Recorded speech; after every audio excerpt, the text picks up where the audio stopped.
شاء الله جميلة جدا زي ما احنا شايفين، وكله مستوي والرز طري وعايزة تتاكل بس سخنة جدا. السلام عليكم ورحمة الله، ازيكم؟ عاملين ايه؟ اخباركم ايه؟ النهاردة هنعمل مع بعض وصفة حلوة جدا، وهي وصفة شامية، وهي فتة الشاورما. ويلا نبدأ نقول المكونات مع بعض. معانا نص كيلو من صدور الفراخ المتقطع شاورما سلايسز ومتبلينه، وفي حلقة خاصة للتتبيل للموظفات لكل صدور الدجاج ممكن نعملها ازاي. ومعانا 3 أرغفة من العيش الشامي، ومعانا زيت زيتون، فصين توم، ملح، كركم، كاري، خضرة متقطعة صغير او مفرومة، طحينة، زبادي، كوبايتين رز بسمتي مغسول كويس جدا ومنقوع في مية عادية لمدة نص ساعة. ويلا نبدأ مع بعض. اول حاجة بتقطيع العيش الشامي مربعات، تمام زي ما احنا شايفين كده. والعيش دوت بعد ما نقطع الكمية كاملة المفروض يا هقليه في زيت، يا اما هحمصه مربعات يعني بمسح زيت زيتون في الفرن. تمام، انا بفضل ان انا مقليهوش في زيت عشان ما يبقاش شارب زيت وفيه كمية زيت كبيرة. انا بفضل ان انا يعني احمصه في الفرن. تمام، وبقطعه زي ما احنا شايفين كده مربعات عشان يبقى الشكل بتاعه متساوي. انا ممكن احمصه واكسره زي الفتة المصري، لكن لا، هنا الفتة السوري او الفتة الشامي او فتة الشاورما بيبقى ليها شكل ومذاق خاص.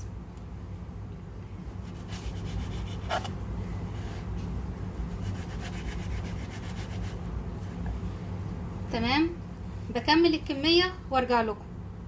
كمية العيش اهي كلها ودخلتها الفرن الكهرباء، هحمصها على مدة 2 دقيقتين بالظبط وهتبقى جاهزة معايا. ونكمل، يلا بينا. هاجي هنا معاكم اجهز صوص الزبادي اللي بيتقدم مع فتة الشاورما. بنزل كمية زبادي مثلا حوالي 4 كوبايات كبار، تمام زي ما احنا شايفين. بنزل عليهم معلقتين من الطحينة،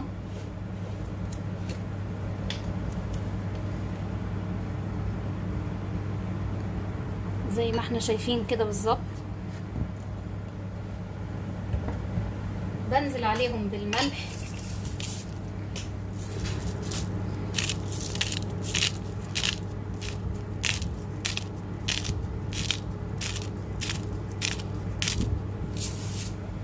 انزل عليهم بفص ثوم بهرسه،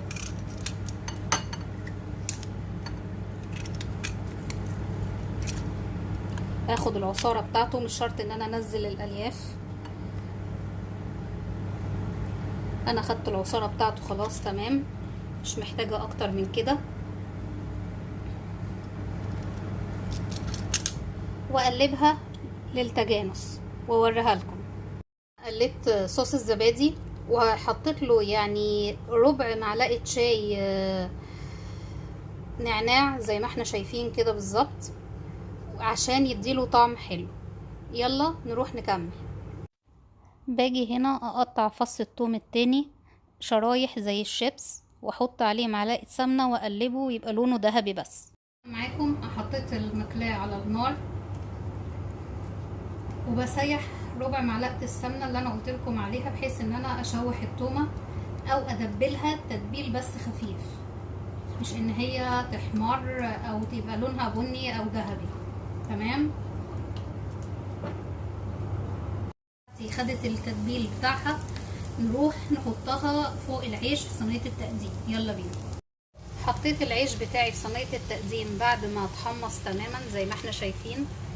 بنزل عليه بالتومة بالسمنة كاملة، تمام، وبرجع اقلبه بالكامل عشان ياخد من الطعم الحلو بتاعها، والسمنة دي تديله طعم هو كمان. زي ما احنا شايفين انا ما حبيتش اعمله بزيت عشان ما تبقاش الدنيا فيها دهون كتير قوي وتقيلة. حلو، ونكمل. بجيب هنا المقلاة واحط معلقة زيت زيتون كبيرة فيها، وانزل الشاورما فيها زي ما هنشوف للتشويح والتسوية. نزلت كل كمية الشاورما اهو تمام، وابدأ افردها. وحلقة تتبيل صدور الفراخ لتتبيلات مختلفة لوجبات مختلفة هنلاقوها في صندوق الوصف اسفل الفيديو.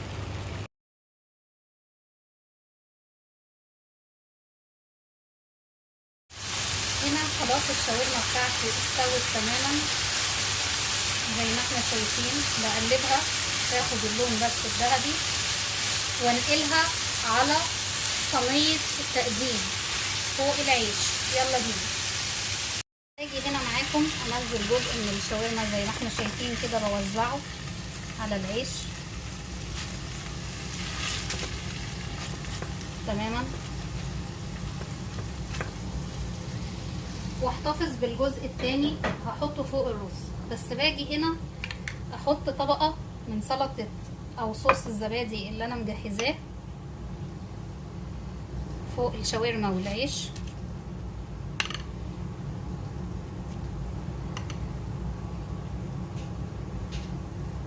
بوزعه عشوائي اي حاجة انا عايزاها تمام زي ما احنا شايفين كده. في ناس تحب تعمل الصوص كتير، كل واحد على حسب رغبته طبعا، وفي النهاية الاكل اذواق زي ما بنقول. يلا نكمل. انا معاكم اجيب حلة وبنزل فيها بمعلقة زيت زيتون كبيرة زي ما احنا شايفين. انا شغلت النار ومعلقة زيت الزيتون في الحلة، بنزل بمعلقتين كركم صغيرين زي ما احنا شايفين برضو تمام. واجي انزل بمعلقة كاري برضو،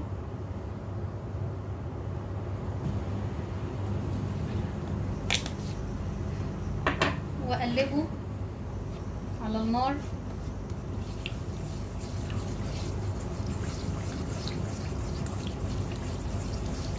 واصفي الرز بتاعي واضيفه.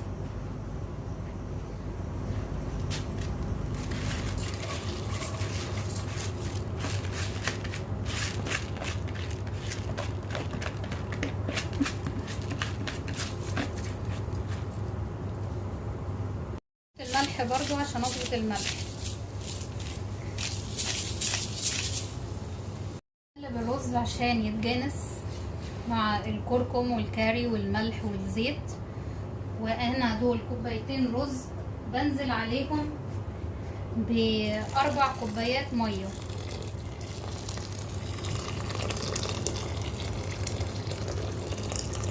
أربعة ليه؟ لان هو مكتوب على الكيس بتاعه كده نوعية الرز ديت، يعني بياخد ضعف الكمية اللي انا عاملاها من المية تمام. كل نوع رز بسمتي وليه طريقته وليه طريقة تسويته، والمية اللي انا منزلاها عليه لازم تبقى مية مغلية، ما بنزلش عليه بمية باردة. واعلي النار واغطيه ونكمل. باجي هنا معاكم الرز بتاعي ما شاء الله استوى تماما اهوت وبقى مظبوط وزي الفل. برفعه وابدأ افرده في صينية التقديم زي ما هنشوف مع بعض. يلا بينا.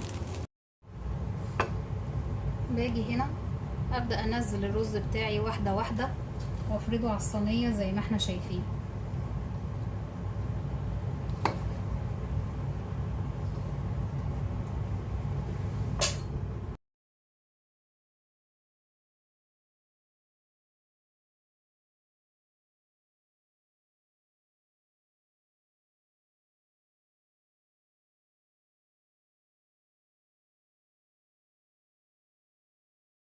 باجي هنا انزل بقية الشاورما بتاعتي برضو بشكل عشوائي فوق الرز وافردها واحدة واحدة تمام.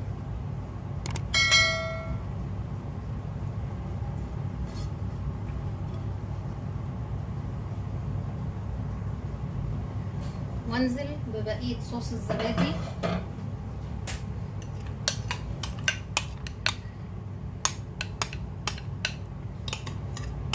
ولو عايزين بنعمل يعني لو عايزين حد مننا عايز صوص زيادة مجهزة الصوص الزيادة وبنحطه جانبي جنب الفتة بتاعتنا، ونبدأ نزين مع بعض. جيت زينت هنا، حطيت خضرة مفرومة على الوش، وجيت قطعت خيار مخلل بحطه على الأجناب بتاعت الصينية زي ما احنا شايفين.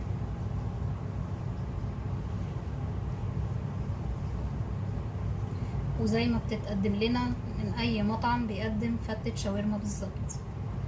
ومعايا صوص زبادي زيادة احنا عاملينه بنقدمه جنبيها للي عايز يزود صوص الزبادي. وده الشكل النهائي للطبق بتاعنا. اتمنى اكون افدتكم واكون عند حسن ظنكم، وما ننساش نضغط لايك وشير وسبسكرايب للقناة ونفعل جرس التنبيه ليصلكم كل ما هو جديد عندنا. شكرا.